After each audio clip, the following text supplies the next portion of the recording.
Come vibe with Amaryah Boy Lion. on the Amaryah J Show. Come vibe with Amaryah. Tune up to the queen if you wanna feel blessed. She don't show love, why the world is so pressed? It's the God in me. She don't settle for less. If you're rocking with the king, then you're rocking with the best. Why you rocking with Amaryah on the Amaryah J Show? Welcome to the Amaryah J Show, where Jesus Christ is first. And guess what? He loves you. Today, we got a story of resilience, soul, and pure musical passion. Joining us is Detroit-born and Miami-raised recording artist Dennard. Music is truly in his blood. His parents were entertainers, and his uncle played drums for legendary Motown groups like The Temptations and The Supremes. Despite battling hearing challenges since infancy and even losing his hearing again in 2014, Demo's spirit never broke. After surgery saved hearing in one ear, he reinvented his sound, blending neo-soul, hip-hop, R&B, gospel, and inspirational music to create clean, feel-good music with depth and purpose. He's here to share his journey, his artistry, and the message behind making clean music dope again. Please welcome Dennard. It's about time you have me on the show. Why I had to wait this long? Huh? Niece? Huh? Yeah. Why I had to wait this long to be on this good show? I Yeah. don't know. Uh-huh. Anyways, I'm honored to be here. You look amazing. Thank you for having me. No problem. Guys, you see he has his football stuff on. You already know. You already know. All right. It is a pleasure to have you on the Amaryah J Show. How are you feeling today? I'm feeling fantastic. I'm feeling blessed. Today is Sunday, and on top of Sunday is football day. And as you can see, with the team that I got on, what I represent, where I'm from, Detroit, in the building today. So I feel great. Miami all the way for me. Well, But because from Miami. Where it all began. Let's talk about where it all began.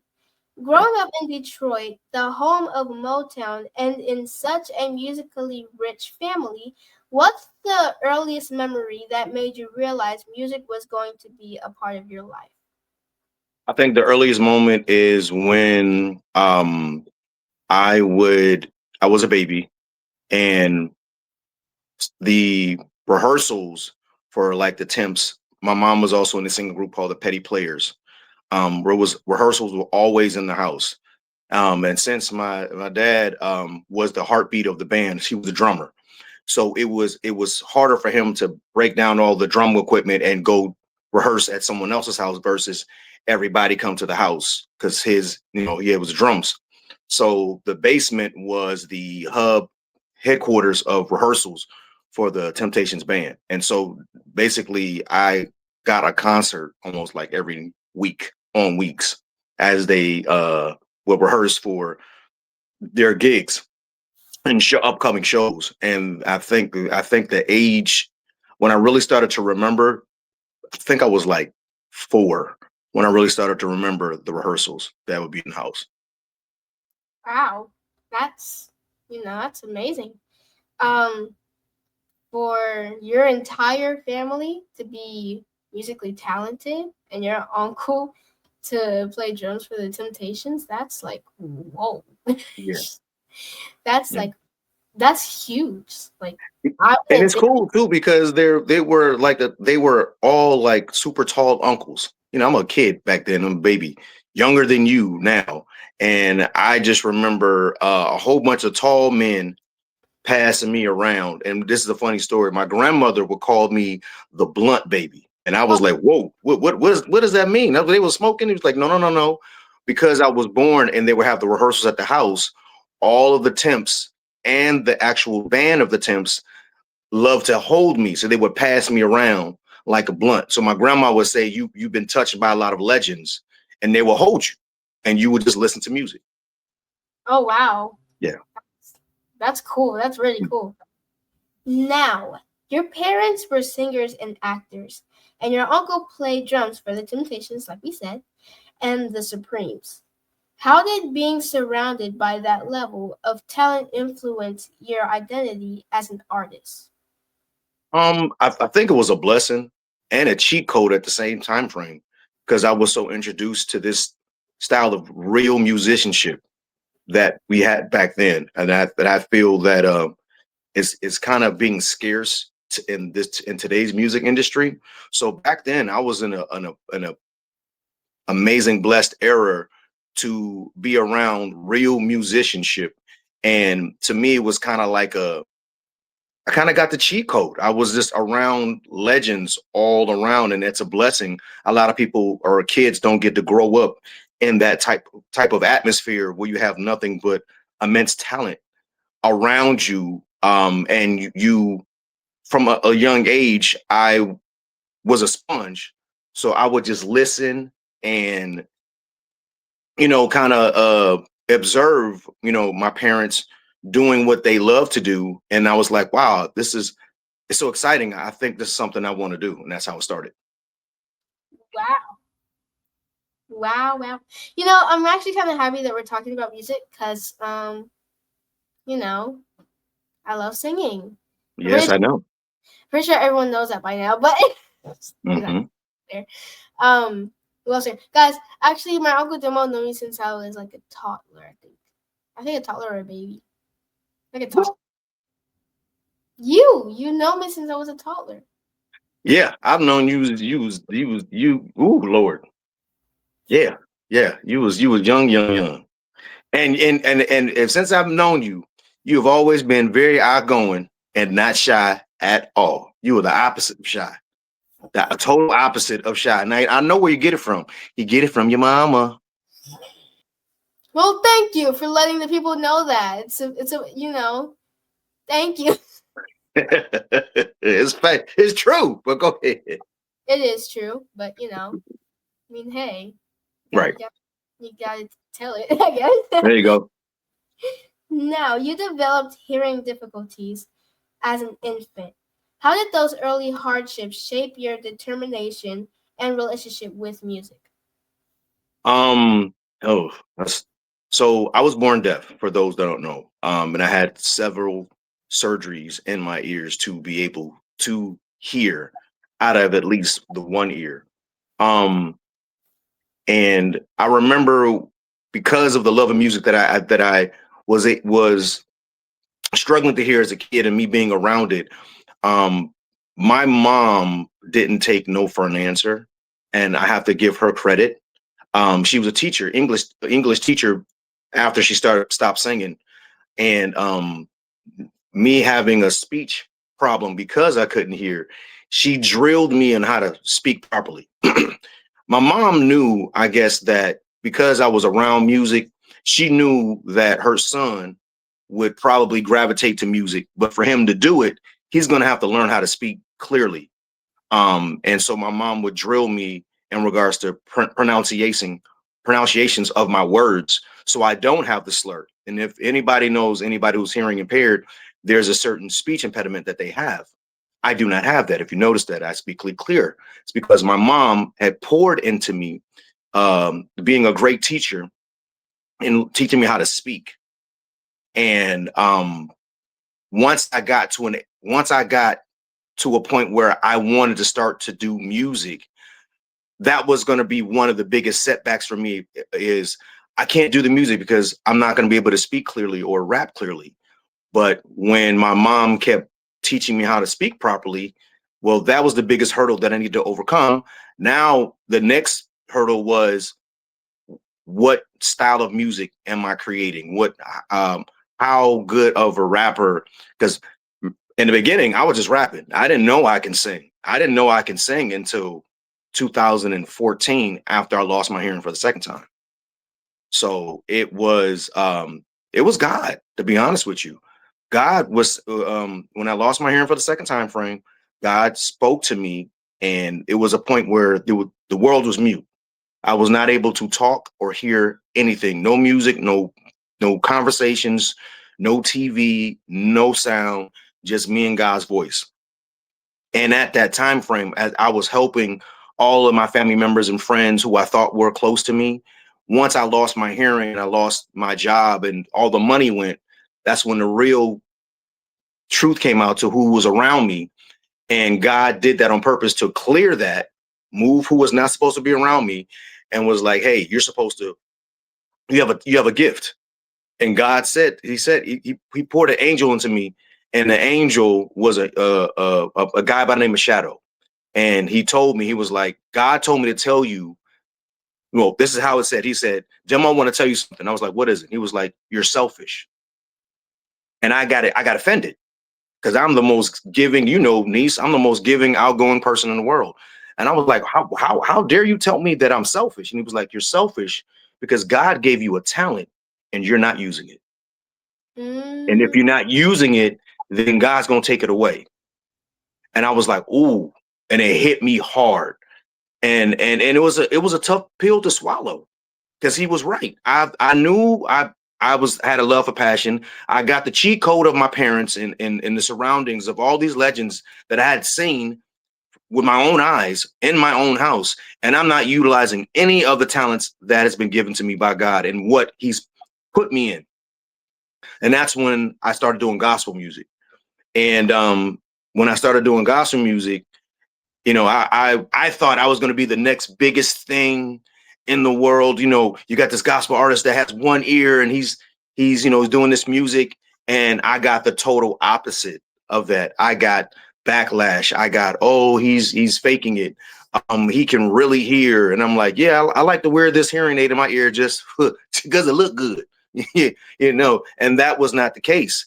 And I got really frustrated with gospel and I wanted to quit. Here's the funny part. Right when I'm getting ready to quit and I'm so frustrated, I meet your mom. And your mom, I met your mom, and your mom saw in me like, hey, you know what? I've been doing these gigs. And your mom goes, hey, how much do you get paid when you do these gigs? And I said, I get nothing. And your mom changed that. Your mom started putting me and getting me gigs to where I was getting revenue. And once I started getting revenue, I started getting more exposure. When I started getting more exposure, that's where I started tapping into being more confident. And then I started getting acting gigs. So it was a level of steps, pretty much order my steps that happened.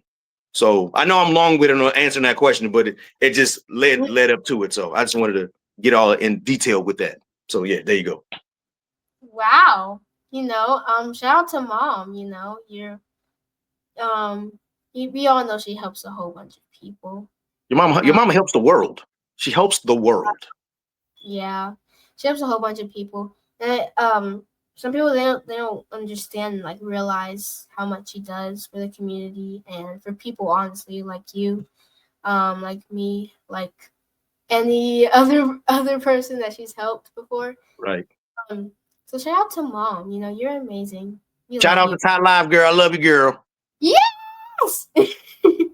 We love you.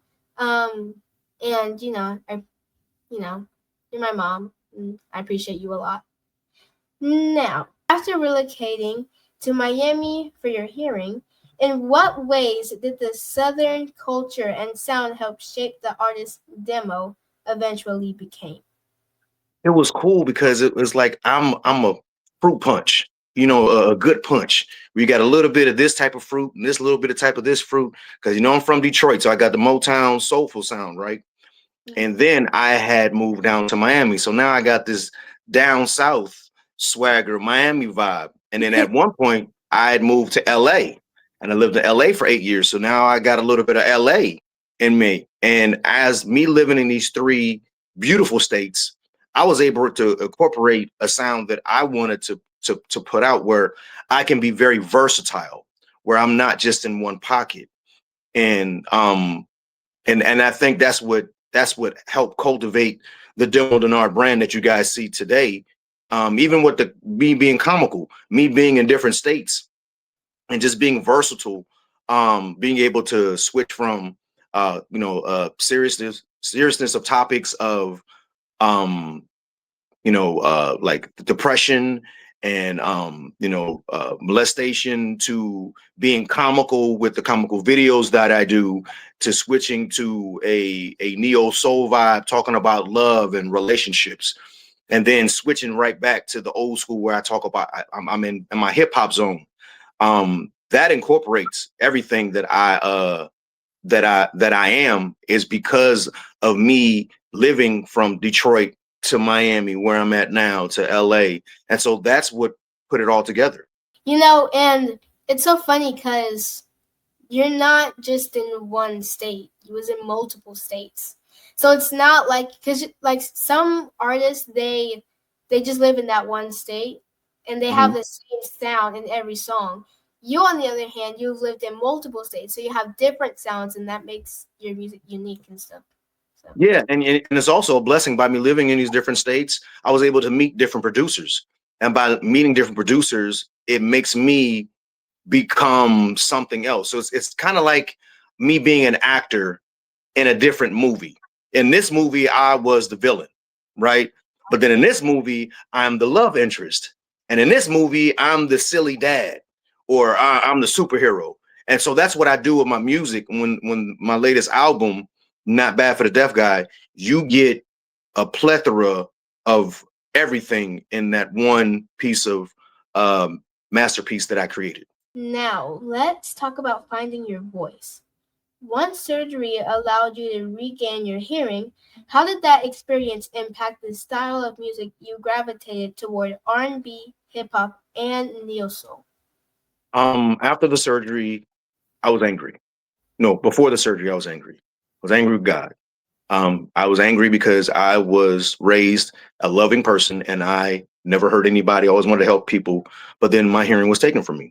Once I got it back, once I argued with God and I was able to get the surgery, the first thing I stepped into was gospel. I wanted to thank him. In the midst of me trying to write the gospel, I couldn't write it. I'm in my mind, I'm like, oh, I gotta open up the Bible and I got to read Psalms. I was like, how do I rhyme Psalms with something? That's when I didn't know what gospel was, I'm gonna be honest. And then I remember sitting there, I was trying to write a song and I was sitting there for like 2 hours and couldn't come up with nothing. Here's my mama coming around the corner. She's me frustrated. And I'm playing this beat over and over again. And she's like, what's wrong? I was like, I think I got writer's block. I can't write. She's like, what are you trying to write? I was like, I'm just, doing a gospel song. So my mom was like, well, baby, the gospel is your story. Write your story. And once she said that, oh my God, floodgates, waterfall. Well, girl, I was and I wrote a song in like 30 minutes. Wow. I wrote a song in 30 minutes, and that song was Bible Next to Mine. One of the first early records of mine, gospel, was Bible Next to Mine. I wrote that because I was tapping into what I saw my parents and my grandparents do. They just loved on each other. So all I've seen is love. I'm not raised in a toxic relationship or, a lot of anger and rage. I was raised with love and laughter. That's why I'm goofy and lovable that I am, because that's all I saw. So when I wrote Bible Next to Mine, I was actually kind of recreating what I've seen my grandparents, my parents do, and I wanted that for me. And that the song came with pure ease. So, yeah. Wow. Guys, yes, he is very goofy. Yes. Very, very good. Yes. Okay. Yes, I am. Okay. Okay,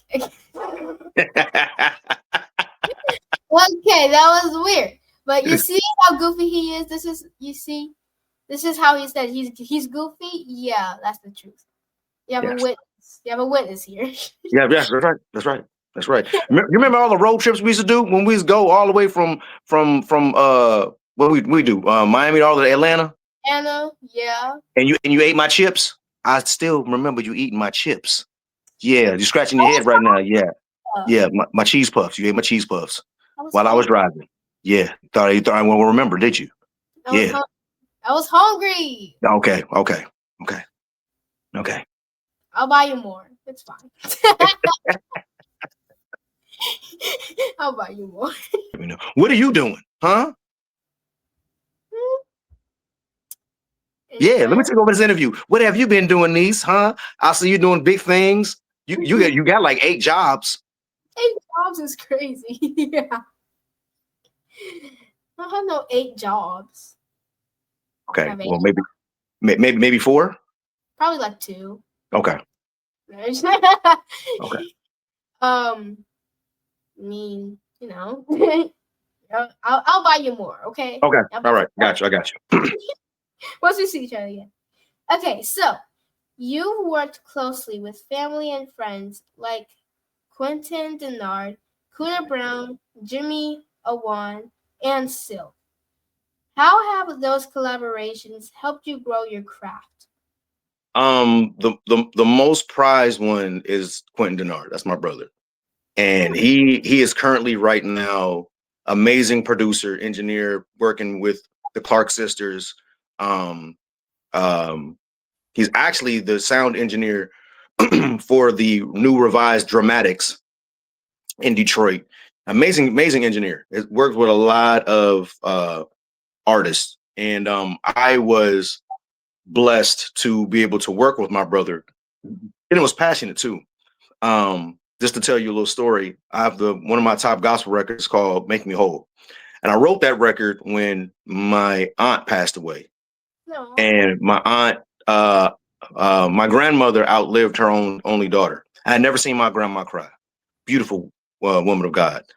But that day when my grandmother had to bury her daughter, I saw my grandma break down for the first time, which made me break down. And I knew right then and there, I was like, I have to, I gotta write something. And I wrote the song called "Make Me Whole." When I wrote the song, I wrote it for me and my brother to sing together, Quentin. Well, at this time, Quentin had stopped singing. He didn't want to sing no more. He had turned into a Dr. Dre, and Dr. Dre is the type of person where he's just a big time producer. He just wants to be behind the scenes. He wants to engineer. He wants to coach, but he doesn't want to be in the spotlight. That was my brother's vibe. So I'm here. I'm here. My brother wants to be down here, but I want him to do this song. So I want him to be here with me. So when I present him the song, he did the track. I wrote the song. And I wrote it in a 2-part harmony, and to where me and him go back and forth. But when I get to the studio, he tells me he doesn't want to sing. And it crushed me. So now he was like, but I'm going to get you right. Because my brother, and I'm honest, remember, I'm hearing impaired. So I can't really hear pitch. I just go by feeling. So I always have to sing with someone who is a professional singer to let me know when I'm off pitch and when I'm on beat and when I'm off. That's one of my struggles, but I fight through it every time I do a song. No one knows that. I just gave you a little insight of what I go through. So I'm in the studio and I'm struggling. I'm doing the song "Make Me Whole," and it's a part where I'm gotta go upscale, and I am struggling. Sis, when I tell you I'm struggling, I cannot hit these notes. It is coming out horrible, and so I do like take number 14, and I think it sounded way better. And then my brother calls me out. I'm frustrated. I sit down next to him. And he was like, good take. So I'm like, oh, but I'm frustrated. But he sees me trying so hard to do this. And then he does this big sigh and he goes, what's the words? And when he said that, he was telling me, all right, I know what, I'm going to sing with you. So we started from scratch and we come up with "Make Me Whole."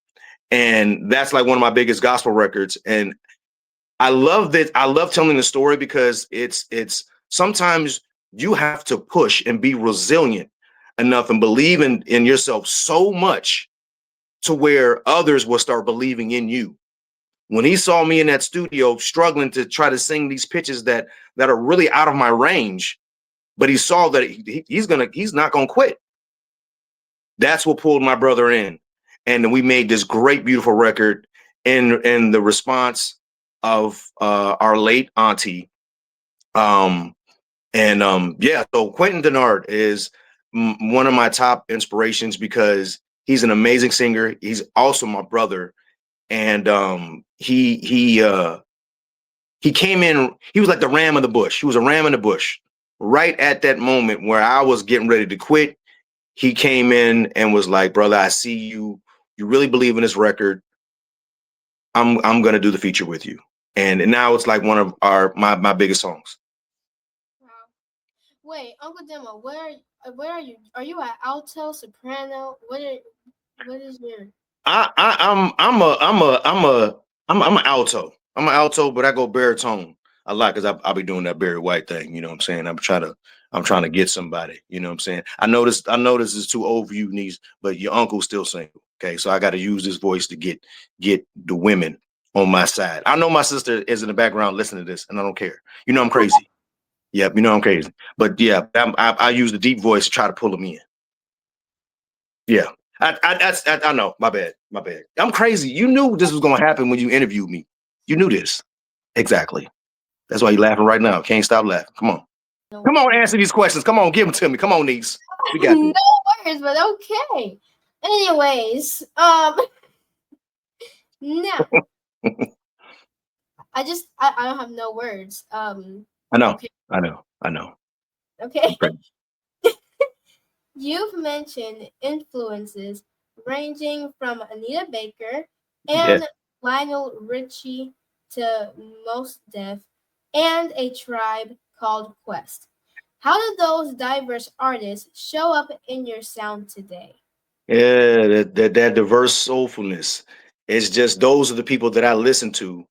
I would listen to Anita Baker and Tribe Called Quest from beginning to end. You got two worlds. You got R&B soul, and you got this soulful hip hop. Then you got Most Def that gives you just more in conscious hip hop. And I don't know. At that time when I was trying to find me, I was like, I wanted to be so. I wanted to be. There is a comedian. Comedian. His name was Sinbad, and Sinbad was a funny comedian, but he didn't curse. But he was hilarious. And he wasn't just a Christian comedian, he was just a clean comedian. He found a way to make people laugh without even cursing. And I wanted to do that, but in music. I wanted to make clean music dope again because technically, when you listen to the radio, it's got to be clean, anyways. So why not? You know, and I'm not knocking those who may use profanity in their music. It just wasn't for me. And I wanted to create a kind of like a triple threat where I can go hip hop, I can go gospel, and I can go neo soul or funk or pop. And at first I was like I could separate, and then I realized like wait a minute, I don't gotta separate. There's no rules of music. I could I could put it all together, and that's what I did. So I took all of those sounds and I created a Thanksgiving in music. I took a little bit of some turkey, and I took some gravy, and then I put some collard greens. I took some sweet potato pie. Okay, I put some stuffing in that mug. Well, I sprinkle a little gravy. That's all the different sounds in that. And I put that bad boy together. Wait a minute, macaroni and cheese. Got to have that. Got to have the macaroni. Real, yes, yeah. You See were trying to kick it out? what? I'm offended. What? He tried to kick macaroni and cheese out. I'm Well, offended. no. That was saving it for last. That's where I said it. Where I said because I know you love macaroni and cheese, especially when it come out the oven when you're about to burn your tongue. Yes, you. Yeah, busted. I know because I'm your uncle. I know these things. Me and your mama do talk a lot. Thank you. All right, but anyways, I incorporated all those sounds and I put them together, and that's created the Demo Dennard Not Bad for the Deaf Guy sound. Wow. You know, Thank it's so cool how you just take a little bit of all and just put it together, and then the end result is just like mind blowing. How did he do that? God, power of God. It ain't me. I'm just a vessel. And I'm grateful and honored that he chose me. And yes, is your uncle crazy, Yes, insane? I am, very but much. I love it. I love the fact that God made me this way. You know, I'm I'm the ram in the bush, and I'm a bright light. I'm a bright light like you, and I'm grateful and honored that God chose me to do this. And in all honesty, I really, this saying is so tough, and I know a lot of people don't like this saying, but when God chooses his toughest soldiers to go, the strongest soldiers to go through the toughest things, it's really true. A lot of people that would have dealt with what I've dealt with would have given up. But I had angels around me, and that's how I know God is real, because I had angels from right when I was born, my mom, and then when I come of age, when I'm about to quit, your mom comes in, and then when I'm quitting again in the studio, my brother comes in, bam. So all of these angels, right when I'm about to quit, God sends an angel in physical form that say, hey, you're not quitting. Let me help you out right here. So yeah. You know what I just thought of? Okay, so I'm pretty sure we all know who Byron Holton is, because we talked about him a whole bunch on the show. I don't know if you know who he is, but who is he? Byron Holton. That's my brother. We be coming out with we got a single with him dropping on December 19th with me and Moselle. Miss Moselle's song featuring Byron Holton and your Captain Crazy uncle, Dennard. Yes, Byron Holton. Shout out, my brother. Wait, for real? I was just like, you guys should make a song together, and then you just said that. I was like, what? Yeah, so we are dropping a song. It drops December 19th. Matter of fact, I have to go finish my little part tomorrow. Shout out to Moselle Music, to complete the song, and then we drop it in on December 19th. I think, yeah. Surprise! Y'all kept it a secret? Yeah, we kept it a secret. I am both your guys' niece. Oh yes, you are our niece. Yes, you are our niece. Y'all keep it a secret. Well, see, because we see, the reason why we keep it a secret is because, number one, we know you and your mama, and y'all nosy. Yeah, y'all nosy, and y'all will spread it like a wildfire, and that's why we didn't say nothing. What? Your mama is okay. How can I say this to where you can understand? Shoot. Basically, your mama she's like a person with the microphone, and be like, hey, everybody, I know you don't know this, because that's how your mama talk. I know you don't know this, but such and such and such and such is happening. Your mom has always been the informant. She got the 411 before anybody knows anything. And now, so, yeah. Personally, I do that. Not mom when it comes to music. And like I said, your mama here, and you coming right up with your mama. You learning from her, and both of y'all are right there, be getting all the information. So we had to keep it on the hush hush. But now the cat is out. We've already started putting like little stuff on social media, letting them know this new single is getting ready to come. You tragically lost your hearing again. What was going through your mind at that time, and how did you find the strength to stay connected to music? That story, I got carjacked. I was in the hospital, coma for like 3 days. Come out and can't hear nothing. That was my darkest moment. That's where I wanted to quit again. I tried to commit suicide 3 times and failed. I was very, very, very, very, very angry with God at that moment. Me losing my hearing for the second time. I just got a taste of hearing, and I love music. I didn't do any music at the time, but I love movies, and I love talking to people. I love people. I love hearing people laugh, and all that was taken from me. And so I was in my darkest moment.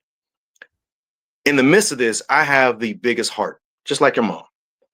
And anytime someone or a family member needed help or whatever, I came running. When it came time for me to get help, nobody came. No one none of my friends, none of my family members, nobody. Who came to my aid were strangers, people in the church came to my aid. And Once I had the surgery, that's when God said, I wanted to remove all of the leeches that have been leeching on you so you can see firsthand how they are. So now that you need help and they didn't help you, I cleared them out. Now you got a clean slate. What are you going to do about it, Demo? And so I was like, you know what? And these same people were like, hey, you know what? If you did music, you're going to suck. You can't do music, whatever, blah, blah, blah. So I was like, all right. So I wrote my first song. My first song was Bible Next to Mine. The second song was Miracle. I wanted to talk about love first, and then I wanted to talk about the miracle of me, of how God made me a miracle to where I'm able to do this. And God was like, I took your hearing a second time because I need you to just talk to me. I don't need you talking to your family members or friends or coworkers. Just talk to me. And I had to have a 6-month silent conversation with just me and God, no sound in the world. And it's very frustrating. And I tell people this all the time. Be grateful with all of your senses, your sense of sight, smell, touch, feel, and hearing. If you do not be grateful for these senses that you have, they can be taken away. And I got a taste of that. And so I'm grateful just to have the one ear in this device, just to hold on so that I can be able to do the craft and do this interview with my beautiful niece. I don't take anything for granted. And so at that particular time frame, I was in the most darkest place that elevated me to now I was on top of the world because I had completed something everybody told me that I could not do, which is to do a song. And it sounded good. It didn't sound bad at all. I mean, some of these artists, they're terrible. And I be like, they got 2 ears and they sound like boo-boo. They sound like manure. It's just terrible. I'm crazy. I'm gonna be honest with you. But when I do my music, I was like, hey, you know what? This belongs on the radio. I built my confidence up. And that's all because I had a 6-month straight conversation with God, my Lord and Savior. After surgery saved hearing in one ear, you shifted your musical direction toward neo-soul, inspirational, hip-hop, and gospel.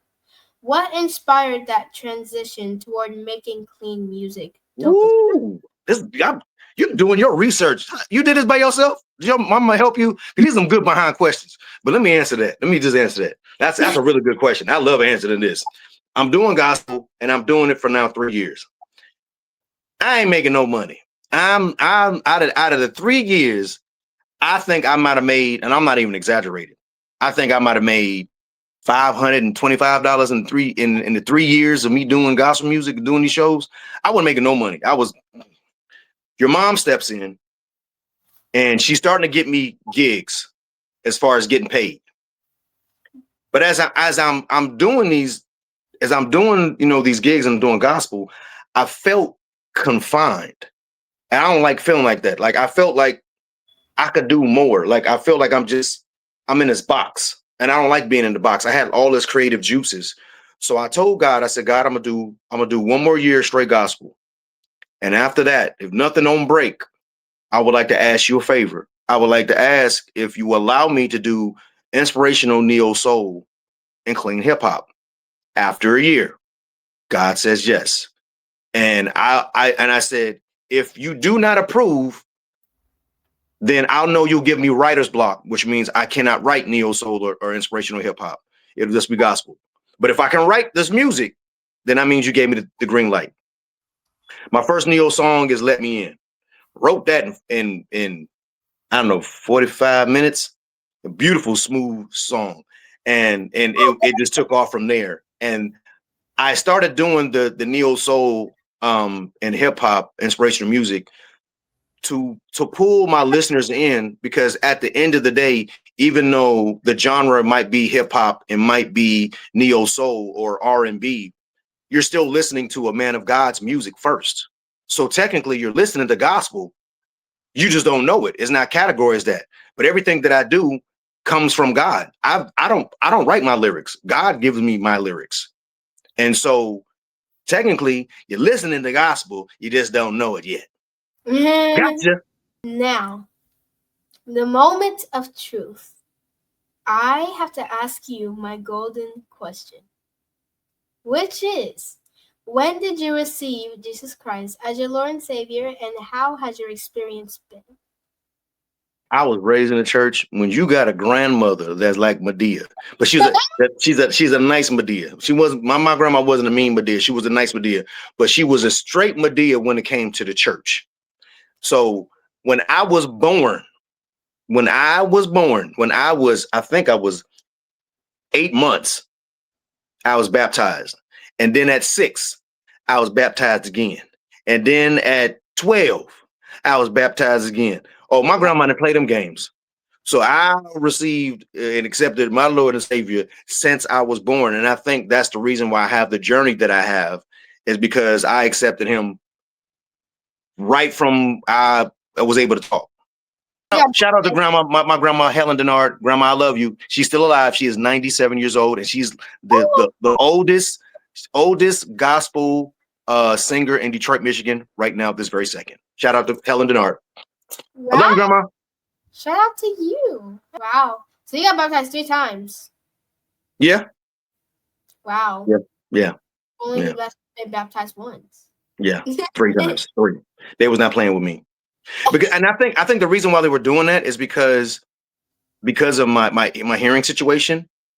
And I guess, my grandma was like, this is a way that we can get him closer spiritually to him by doing this. It worked.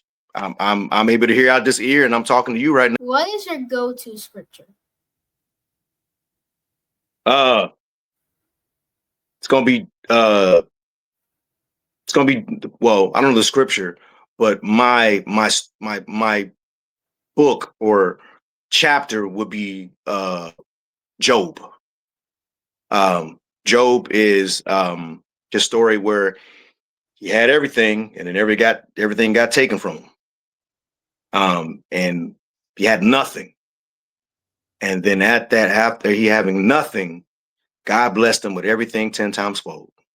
You can relate to that. Yes, I can. So I am Job, aka the Black Peter Pan. My favorite scriptures, I have 2 actually. Okay. Are Psalms 23 and Psalms 91. Well, come on. I know you got, your mama's a good parent, because I know you got that from your mama. Yeah. Psalms 23 is because that's the first scripture. I think that was the first scripture that my mom ever taught us, and that's the first one that we remember. And Psalms 91 because I just like it. It's a prayer of protection. So I like that. Protection and discernment. Yeah. There you go. So, what song ministers to you? Right now? Yes, right now. My song? Any song. It could be yours or someone else's. Make Me Whole, my song. It's when you listen to the lyrics, I'm very transparent in that song, because I honestly say that I'm angry in a gospel record. And not many artists or gospel artists are going to say that they're angry in their song, but I do. I'm very transparent. And I think that's what makes people love the song and they can relate to it, because I'm brutally honest in my music. I don't say nothing that I have not gone through, or make something out, or I'm balling out of control and I got nothing. I say what's real. And so Make Me Whole, every time I'm feeling a little slump. And it's crazy too, because that song, Make Me Whole, I had a woman reach out to me and tell me, your song Make Me Whole stopped me from committing suicide. And my eyes got big, and I was like, wait, what, Queen? And she was in depression in regards to her weight. Her husband had left her. She lost her job. Friends were making fun of her, and she wanted to end things. And what happened was I did a stupid retarded video, you know, your uncle crazy. I did one of my funny videos, and she happened to see, you know, me doing something stupid, me doing my little funny lift lot rides or whatever. And I made her laugh, which made her go look at more videos that I did and stumbled upon my song Make Me Whole. She had said that she had bought like a whole bunch of pills and was going to end it. Wow. After listening to my song Make Me Whole, she listened to it for she told me she listened to my song 30 times on repeat. It was just in a row, 30 times in a row. And my song stopped her from ending her life. And Wow. so when I am in that state, I remember that moment where I saved this one soul. And I don't know how many souls I might have saved, but one that actually vocally told me that I saved her. I result back to it. And so it's a savior to me because that song saved somebody's life. So now that's my go-to. So Make Me Whole by Dennard, featuring my brother Quentin Dennard.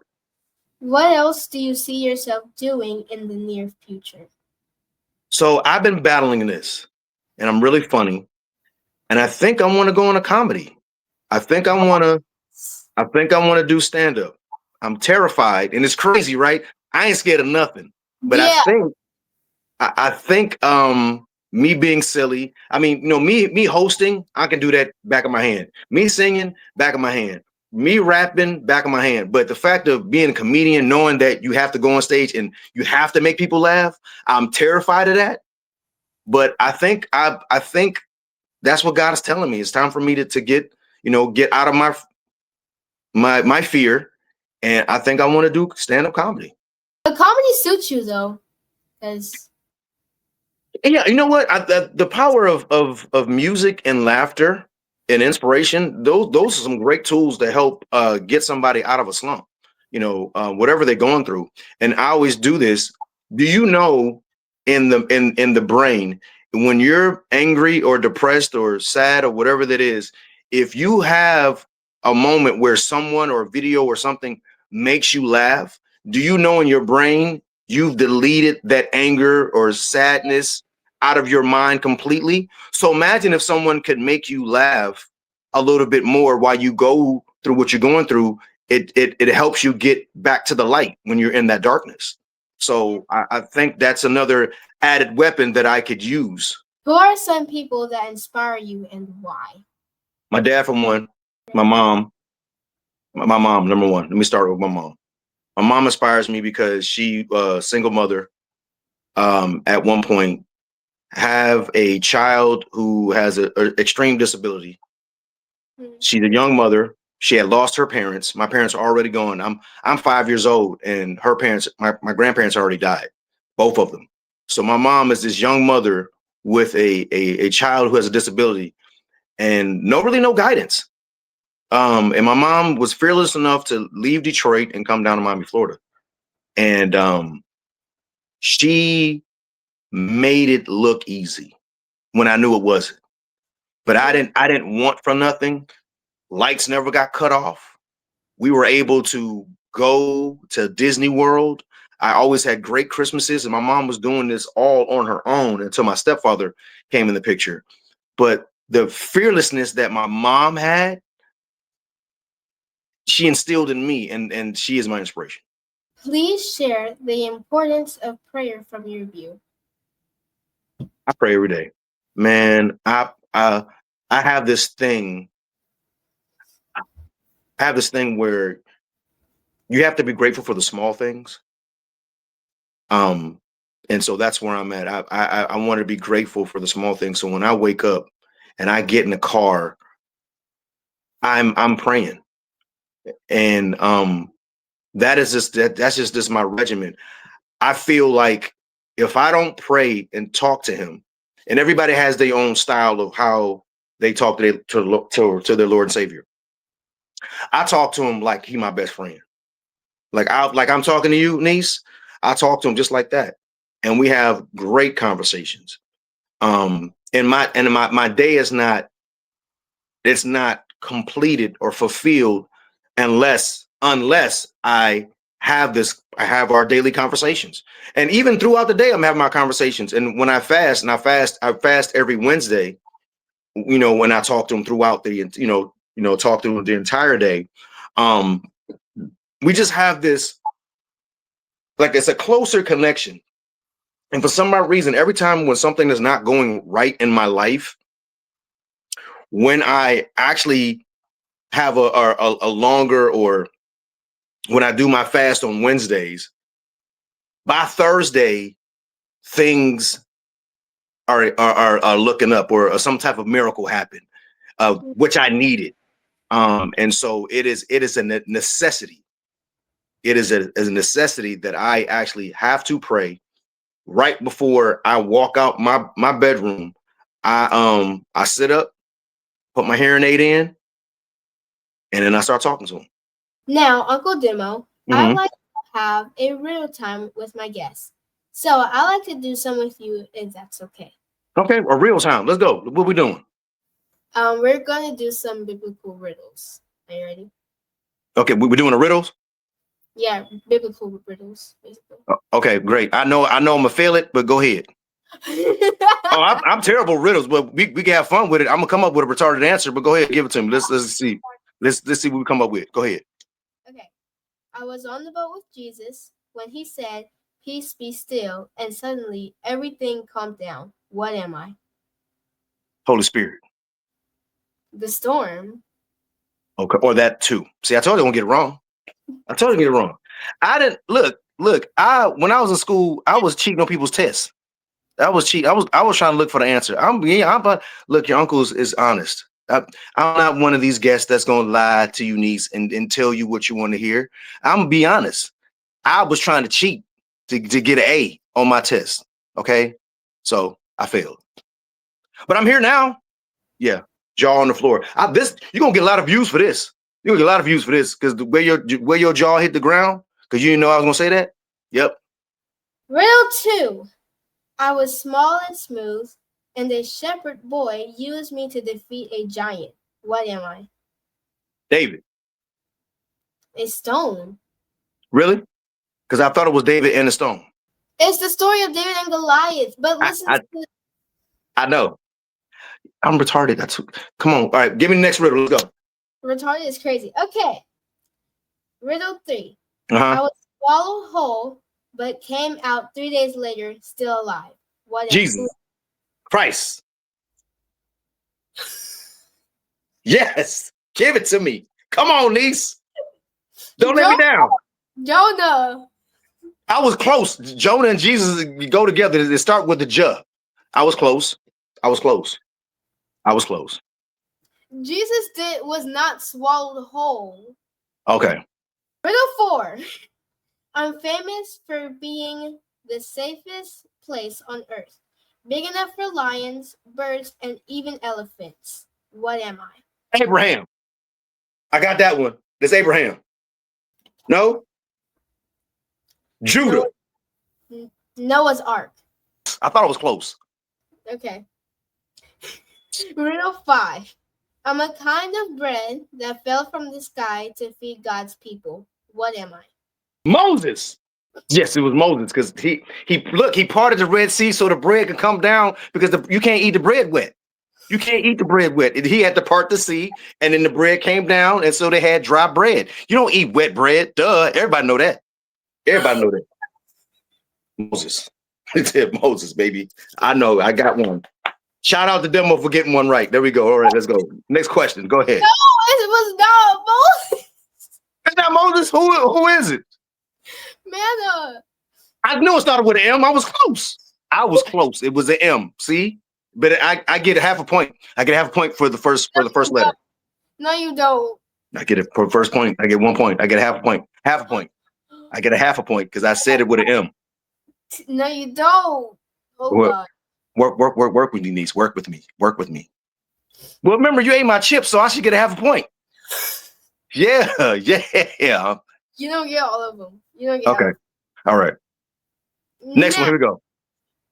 That's it. That's all. That's it. I pass. Yes. Thank you. I get an A. I got an A.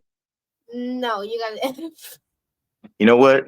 F for Finally finished. That's fine. I'll take it. F for fail. No. But you know what? When you fail, you become successful. Yeah, that's basically what it is. What happens? I know I got the That you said Moses is crazy. yo, Moses. Look, think about it. When you said the bread dropped to the ground, right? He had to part the sea so the bread can drop right in the crack, so it wouldn't get in the water. Bam! You catch the dry bread and you split it amongst the peoples that are walking away from the evil people, the you know what I'm saying, the evil soldiers. Okay, they needed the energy to cross the river. How do you do that? You get Moses, Jesus drops some bread down, we catch it, we spread it out for everybody. Everybody run across the water, and then the water closed up, and guess what? All them soldiers, they died under the water. Bam! That's what really happened. I can't wait to read the story again. It's okay. It's okay. Okay. Now, Uncle Demo, to that person who is tuned in right now and needs an encouraging word, could you give an encouraging word, please? Yes, my encouraging word is walk in your fearlessness. Tune out everybody around you and focus on you. Do not quit. Quitting is not an option. Giving up is not an option. And your failures are the success that you will have. So fail and get back up. Your failures are going to make you strong and be successful. That's my son. And not bad for the deaf guy. Gotta put that in there. Make sure you put that in there. Not bad for the deaf guy. My hashtag. Bam! Uncle Demo, it has been a pleasure speaking with you, and I'm looking forward to see you do more amazing things. Thank you for taking a moment to vibe out with me on the Amaryah J Show. And thank you for everyone for vibing out with me today on the Amaryah J Show. Make sure to tune in every Saturday at 12 noon Eastern Standard Time and catch the replay every Tuesday at 12 p.m. Eastern Standard Time on envision-radio.com. Be blessed and have a great rest of your week. Hey, y'all, it's your boy Dennard, not bad for the deaf guy. I just want to let y'all know I am vibing out with Amaryah J Show. Come vibe with Amaryah. Boy, lying. On the Amaryah J Show.